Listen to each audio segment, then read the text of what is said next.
Very good evening. আমি doctor Partha মণ্ডল, আমি একজন বয়স্ক বিশেষজ্ঞ ডাক্তার। তো আজকে বাবাকে দেখতে আসায় বাবার যে লাইফের কিছু এক্সপিরিয়েন্স, মানে যেটা হয়তো আমি টাকা দিয়ে কিনেও পাবো না, কোথাও পাবো না, এই বয়সে এসে বাবা যে জীবনের একটা 78 ইয়ার্স ওল্ডে এসে কি গেইন করেছে, তো সেই সম্পর্কেই দুটো একটা কথা বাবার কাছ থেকে জানতে চাইবো। বাবা, নিজের নাম একটু ইন্ট্রোডাকশন দিন। আমার নাম সুশীল কুমার বন্দ্যোপাধ্যায়। আচ্ছা বাবা, প্রফেশনালি কি করতেন? আমি আগে বিএসএনএল এর সিনিয়র ডিজিএম ছিলাম। আচ্ছা, তো বাবার কাছে আমার এই যে আমার 30 বছর হয়ে গেল, এবার এই সময় বাবার কাছে আমার যে প্রশ্ন, আমরা তো এই জেনারেশনের ছেলে মেয়ে, তো বাবার পুরনো জেনারেশনের লোক, তো বাবার যে এক্সপিরিয়েন্স এখনকার দিনে, যে আমি দুটো কোশ্চেন রাখবো। একটা হচ্ছে গিয়ে, যদি বাবার হাতে পাওয়ার দিয়ে দেওয়া হয় তাহলে বাবার এই সোসাইটির কি কি চেঞ্জ করবে, সেটা আমার ওয়েস্ট বেঙ্গলও হতে পারে, আমার ইন্ডিয়াও হতে পারে, অল ওভার আমাদের সোসাইটিতে কি কি মেন বাবার চেঞ্জ করতে পারে বলুন। আমি চেঞ্জ কি করবো? প্রথমে আগে পাওয়ার আপনার কাছে আছে, পাওয়ার আছে, প্রথমে রাজনীতিবিদ যারা আছে তাদের আগে ডিট করব, প্লাস যারা অ্যাডমিনিস্ট্রেশনে হেড আছে, আইএস অফিসার, এদের করে ঠিক করে তারপরে নিচু তলায় ঠিক করতে হবে। Very good. মানে আমাদের ওপর তলায় যত আগে আসে দুর্নীতি, এই দুর্নীতি দমন করতে গেলে ওইগুলো করতে হবে আগে।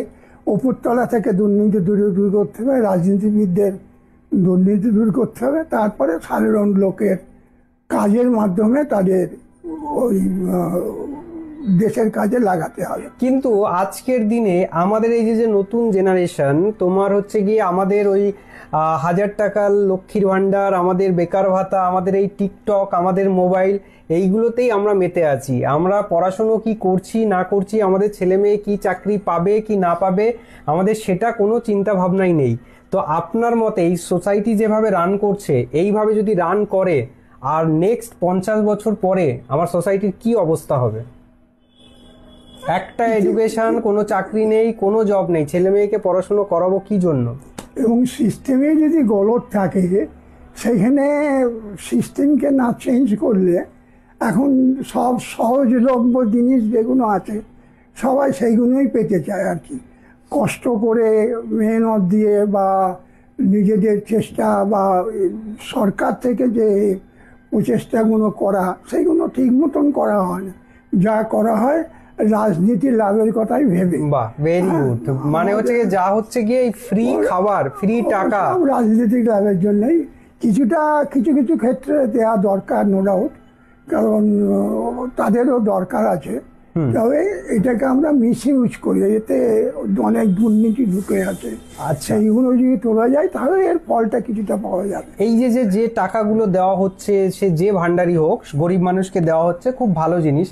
কিন্তু আমরা যদি এই টাকাটা কিছু কাজের মাধ্যমে দিতে পারতাম, ধরুন আমরা তাদের জব দিতাম, সে ছোটোখাটো চাকরি দিতাম, এই যে বেকার টাকাটা, এটা দেওয়ার যুক্তি ঠিক নাকি? কোনো একটা কাজ দিয়ে তাকে 2000, 3000, 5000 টাকা মায়না দিলাম, সেও নিজে বুঝতো যে আমি এটা আর্ন করছি। কারণ আমরা যারা ট্যাক্স পে করি বা যারা ট্যাক্স দেন, সরকারের কোনো রাইটস নেই আমাদের টাকার কাউকে ফ্রিতে দেওয়া। আপনি সোসাইটির কাজের জন্য করছেন, কোনো একটা শ্রেণীর মানুষদের দিচ্ছেন, কিন্তু সেটা সেও যে আর্ন করছে, এই যে ফ্রি দেওয়া আর আর্নের মাধ্যমে দেওয়া, তো এটা যদি হতো তাহলে কতটা বেটার হতো, নাকি যেটা চলছে সেটা ভালো? এটা তো 100 দিনের কাজ আছে, সেইগুলো আমরা তো করছি না। 100 দিনের কাজ দেয়া এইগুলো সব তো বন্ধ রেখেছি আমরা। ওইগুলো দিয়ে যদি করা যেত, আর যেটা লক্ষ্মীর ভান্ডার নিয়ে বলা হচ্ছে, সেটা মেয়েদের কিছুটা সাপোর্ট দেয়, নো ডাউট। হ্যাঁ, তো সাপোর্টটা যদি আমি কাজের মাধ্যমে দিয়ে দিতে পারতাম। 1000 টাকা দিয়ে একটা লক্ষ্মীর ভান্ডারে মেয়েকে কি কাজ দেওয়া হয় না? সেখান থেকে আমরা যারা কাজের দরকার, যাদের দরকার, এরকম সিস্টেম তো আছে আমাদের, স্বনির্ভর সিস্টেম, মেয়েরা নিজেদের করে, এইগুলো সবই আছে। এইগুলো ইমপ্লিমেন্টেশন হয় না। মানে আমাদের সিস্টেমে সবকিছুই আছে, আর কাজ দিয়ে করা তো উচিত। কিছু তারা কাজও পেলো, আমরা আউটপুটও পেলাম, এবং টাকাটাই প্রপার ইউটিলাইজেশন হলো। তবে লক্ষ্মীর ভান্ডার নিয়ে যে শুধু লক্ষ্মীর ভান্ডার না, সব রকম ভান্ডার, নো ডাউট, সব রকম ভান্ডার ওই কাজের বিনিময়ে হওয়া উচিত। কিছু পরিশ্রম দিয়ে টাকা পেলে এইগুলো হয়, এইগুলো আরো ভালো হতো, ভালো তাই তো? হতো। আচ্ছা, এটা গেল বাবা ফার্স্ট হচ্ছে গিয়ে এইগুলো চেঞ্জ করবে। সেকেন্ড হচ্ছে গিয়ে এই যে বাবা যে খাবার খেয়েছে, আজকে 80 বছর বেঁচে আছে এবং বাবার স্ট্রাকচার দেখে বুঝতেই পাচ্ছেন। আর আমার মনে হচ্ছে কি আমার 30 হয়ে গেছে, আমি আর 30 পার করবো কিনা ডাউট হচ্ছে, কারণ আমরা এতটাই ভেজাল খাবার খাচ্ছি। তো এই সম্পর্কে বাবার কিছু গল্প শুনবো, বেশি না, ছোট্ট করে। এখন খাবার নিয়ে আমাদের সবেতেই ভেজাল। যে খাবার আমরা খাচ্ছি সে খাবারের মধ্যে অ্যাকচুয়াল খাবার কতটা আছে আর কতটা ভেজাল আছে সেটা আমরা নিজেরাই জানি না, বোঝাই মুশকিল। বোঝাই মুশকিল। সেটা কিন্তু আমাদের সিস্টেমে আছে, এইগুলো চেক করা আর ইয়ে করা, কিন্তু সেইগুলো কিছুই হয় না। যেমন আমরা যে ওষুধ খাচ্ছি সঠিক ওষুধ খাচ্ছি কি না এটা 100% আমরা শিওর। ওষুধের মধ্যে 2 নম্বরই তো আছেই, কিন্তু Very good. সেইগুলো হয় না, ঠিকভাবে চেকও হয় না। আর আমরা যারা সাধারণ মানুষ আমরা এইগুলো জানি না, জেনেই আমরা এইগুলো করছি। আমাদের হসপিটাল ব্যবস্থা আছে, সেখানেও এত অব্যবস্থা হয়ে আছে, যে ফেসিলিটি আমাদের পাওয়া উচিত সেগুলো আমরা পাচ্ছি না। একদম। তা শিক্ষাক্ষেত্রে যেগুলো দরকার সিস্টেমে ঠিকই আছে, কিন্তু সেগুলো ইমপ্লিমেন্টেশন নেই, ইমপ্লিমেন্টেশন নেই। মিসইউজ হচ্ছে। শিক্ষক নিয়োগ কোয়ালিটি দেখে হচ্ছে না, পার্টি সমর্থক কিনা এই মধ্যে। অর্থাৎ শিক্ষাক্ষেত্রে যে এই যে আমরা এর আগে জানতাম না, আমাদের যে শিক্ষক যারা ছিল তাদের যে পড়াবার ঢং ছিল, মোটিভ ছিল, তাদের প্রতি যে আমাদের শ্রদ্ধা ছিল, আমাদের প্রতি যে তাদের ভালোবাসা ছিল, এখন শিক্ষক ছাত্রের মধ্যে সেইটা নেই।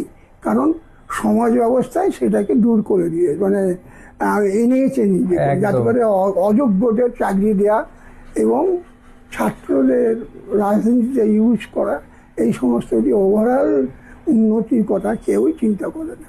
তাহলে এখন নেক্সট প্রশ্ন হচ্ছে বাবার কাছে, এই যে আমাদের সোশ্যাল মিডিয়ার যুগ, এই যে এআই এসছে, আর্টিফিশিয়াল ইন্টেলিজেন্স, বা হচ্ছে গিয়ে এই কিছুক্ষণ আগে আপনার সাথে আমার মোবাইল নিয়ে আলোচনা হচ্ছিল, তো এই যে আমরা এখন দিনের পর দিন মোবাইলে অ্যাডিক্ট হয়ে পড়ছি, কারণ হচ্ছে কি আমার পকেটে বা আমার হাতে যদি 5 মিনিট মোবাইল না থাকে মনে হচ্ছে আমার কি হয়ে গেল একটা, মানে আমার একদিন খাবার বন্ধ হয়ে যাক আমার কোনো সমস্যা নেই, আমার যদি ফোন একদিন হাতে না থাকে তাহলে আমার ঘুম হবে না। তো এই যে অ্যাডিকশনটা হয়ে পড়ছে, এটা আপনি কি চোখে দেখছেন? আপনাদের সময় তো এইসব ছিল না।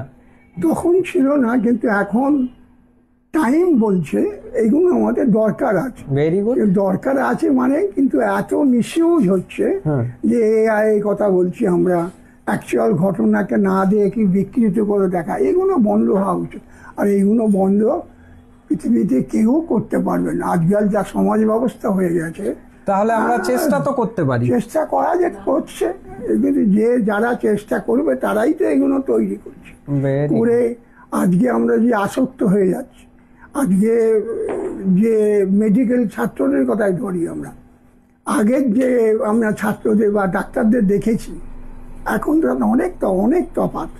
হ্যাঁ, সেই দিক দিয়ে সমাজের যে বর্তমান অবস্থা, এটাকে আমাদের এর মধ্যে দিয়েই আমাদের এগোতে হবে। তবে সতর্কতা এগোতে হবে এবং আমাদের মনে জোর আনতে হবে এবং সবাই মিলে মানে আমাদের উন্নতি করা। আজকে এই যে বাবা যে কথাগুলো বললো, এই কথাগুলো হয়তো মানে টাকা দিয়েও কিনতে পাওয়া যাবে না এবং সবাই সব রকম কথা বলতে পারে না। তো আজকে বাবার এই বয়সে এসে এই যে উপলব্ধি, এটা আমাদের কাজে সত্যিই খুব লাগবে এবং আমরা যদি এইগুলোকে কোনো রকম ভাবে মেনটেন করতে পারি, হয়তো আমি হয়তো এই ভিডিও হয়তো আমি 8-10টা পেশেন্টকে দেখাবো যে দেখুন আমার এই বয়সের বাবা এতটা স্ট্রং। কিন্তু এই করে যদি আমার ছোট্ট চেষ্টা, আর কিছু নয়, তো দেখা যাক আমাদের সোসাইটি কতটা কি করতে পারে, আমাদের রাজনীতিবিদরা কিভাবে চালায়, আমরা 50 বছর পরে হয়তো দেখতে পাবো। তো এই বলে শেষ করছি। নমস্কার, থ্যাংক ইউ বাবা। নমস্কার।